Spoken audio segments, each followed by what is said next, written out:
উস্তাদ জি, আসসালামু আলাইকুম রহমতুল্লাহ বারাকাতুহ। উস্তাদ জি, আজকে আমি রাত্রে যখন আমলে বসছিলাম, এই যে আমল দিছিলেন রুহানি শক্তির আমল, ওটা যখন করতে বসছিলাম, তখন 200 বা 250 হবে এরকম আমি পড়ছি চোখ বুজে এবং এর ধ্যানে পড়তেছিলাম।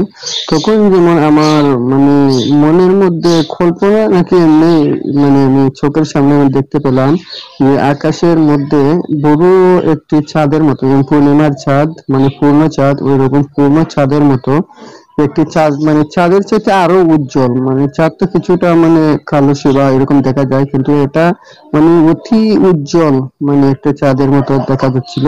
ওটা থেকে একটি আলোর রশ্মি এসে আমার উপরে পড়ছে। এটা কেন, এটা ভালো লক্ষণ নাকি কোনো খারাপ লক্ষণ, আসলে এটা আমি আসলে বুঝতে চাচ্ছিলাম। আসসালামু আলাইকুম রহমতুল্লাহ বারাকাতুহু।